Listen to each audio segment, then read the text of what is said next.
অটোতে করে সহপাঠীরা যখন কোচিংয়ে যেত তখন শাহিদার সঙ্গী ছিল নিজের পা ও অদম্য ইচ্ছাশক্তি। অর্থের অভাবে অনেক সময় অটো এড়িয়ে হেঁটেই কোচিংয়ে যেত নাটোর সদর উপজেলার ফুলতলা এলাকার এই শিক্ষার্থী। বাবা ব্রেন টিউমারে আক্রান্ত, সংসারেও অভাব অনটন, ভালো কোচিংয়ে পড়ার সামর্থ্য ছিল না। তবে কয়েকজন শিক্ষক শাহিদার পাশে দাঁড়ান। কেউ নেননি কোচিংয়ের বেতন, কেউ দিয়েছেন গাইড ও মানসিক সাহস। প্রাইভেটের বেতনটা তো প্রত্যেক মাসে আব্বুটা দেওয়া সম্ভব হতো না আব্বুর। তো মাঝে মধ্যে প্রাইভেটের স্যারকে বলতাম যে স্যার আমি তো বেতন দিতে পারতেছি না, আপনি কিছু মনে করেন না, আমি পরে দিব। তো অনেক সময় এমনও হয়েছে যে স্যার বলছে থাক তোমার বেতনটা দিতে হবে না, তুমি পড়ো, এভাবে আমরা চাই তুমি পড়াশোনাই করো। তো আমার স্যাররাও সব দিক থেকে আমাকে সাহায্য করছে, শিক্ষা বলেন, এই যে আর্থিক অনটনের কথা আমার স্যাররাও জানে, তো অনেক সাহায্য করছে তারা।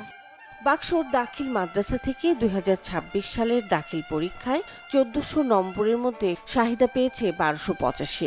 তার এই ফলাফল মাদ্রাসা, নাটোর জেলা ও পরিবারের জন্য এনে দিয়েছে গর্ব। তাই স্থানীয়রা জানালেন শুভেচ্ছা, পাশাপাশি শাহিদার জন্য চাইলেন সরকারি বেসরকারি সহযোগিতা ও দোয়া। মাদ্রাসা বোর্ডে সে সর্বোচ্চ রেজাল্ট করছে আমাদের এলাকায় বা নাটোরে, এটা নিয়ে আমরা গর্বিত। এবং তার যে অর্থনৈতিকভাবে তার বাবা অথবা তাদের পরিবারকে একটু স্বাবলম্বী করলে লেখাপড়ার ক্ষেত্রে সে আরো এগিয়ে যেতে পারে।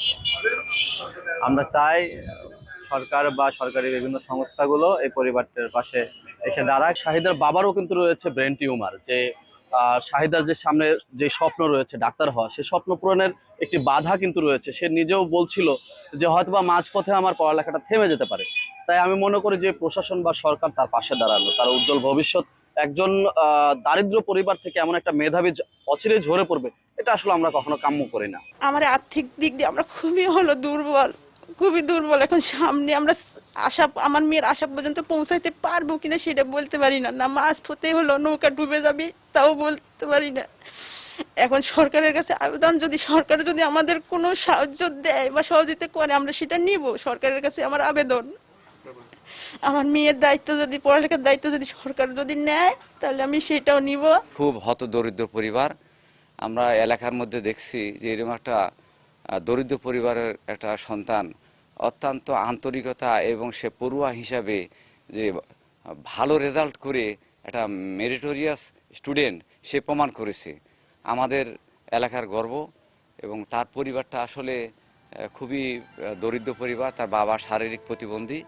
অভাবকে হারিয়ে শাহিদার এই সাফল্য যেন প্রমাণ করে সুযোগ ও সহযোগিতা পেলে মেধা কখনো হারিয়ে যায় না। এখন তার একটাই স্বপ্ন, ডাক্তার হয়ে বাবা মায়ের মুখে হাসি ফোটানো। সেই স্বপ্ন পূরণে সমাজ ও সরকারের সহযোগিতার অপেক্ষায় মেধাবী শাহিদা। Desk report, channel 24।